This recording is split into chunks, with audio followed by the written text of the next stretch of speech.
பார்வதி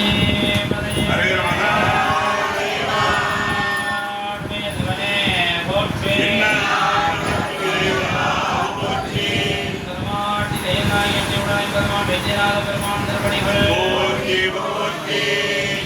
நமது பெருமானுடைய திருக்கருமையால் இன்று போற்றுவார் திருவேலூர் திருப்பதியமும் சடைய நாயனார் மற்றும் இசைஞானியார் புராணமும் இன்னும் புராணங்களில் உள்ள சில சந்தேகமும் அடியார்களும் அனைவராலும் சிந்திக்கப்பட்டது.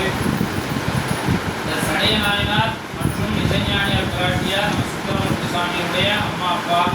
அதனால் அவர்களுடைய புராணத்தை தயவு செய்து எல்லாரும் நம்ம மனப்பாடம் பாடிக்கிற வேண்டியது. ஃபர்ஸ்ட் இது ஆரம்பமாக வந்து செய்வோம். போக போக இன்னும் காரைக்காலம்மா நாயனார் இப்படி கொஞ்சம் கொஞ்சமாக ஒவ்வொரு பாடலாக இருக்கிறத நம்ம இது பண்ணிக்கலாம். பக்கத்தில் தூக்க நாயனார் இருக்கார், ஒரு 18 பாட்டு தான் இருக்கும். அப்புறம் நம்ம திருநின்ற ஒரு பூசலார் நாயனார் அந்த பாட்டு கூட கம்மியாக தான் பாட்டு இருக்கும். ஸோ இப்படி ஒவ்வொரு இதாக கொஞ்சம் நம்ம மனப்பாடம் செய்வோம்.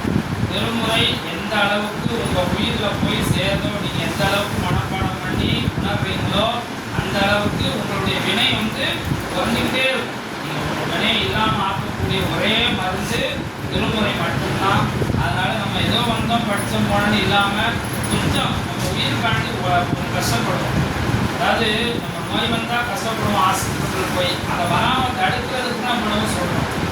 அதுக்கு கொஞ்சம் கஷ்டப்பட்டு திருமுறையை படிச்சிட்டோம்னா நமக்கு எந்த நோயும் வராது. அதனால் கொஞ்சம் முயற்சி பண்ணுங்கன்னு சொல்லி உங்கள் திருடைய வணிக கேட்கிறேன். இந்த வழிபாட்டில் கலந்து உள்ள அத்தனை அடியாருடைய புண்ணார் திருவடிகளை அடியின் சென்னிமை கொண்டு குறித்து வணங்கி போட்டி வழிபடுகின்றேன். இன்றைய வழிபாட்டில் கலந்து கொண்ட அடியார் பெருமக்களுக்கு திருவமந்து வழங்குபவர்கள் ரோஷினி ஒவ்வொரு மாதமும் வழங்கிட்டு இருக்காங்க. ரோஷினி அவர்கள் மற்றும் குடும்பத்தார்கள் அனைவரும் எல்லாமலை பெருமாட்டி தெய்வநாயகி என்னுடைய பெருமான் வைத்தியநாத பெருமானுடைய குருவர்களாலும் நாயன்மாருடைய குருவர்களாலும்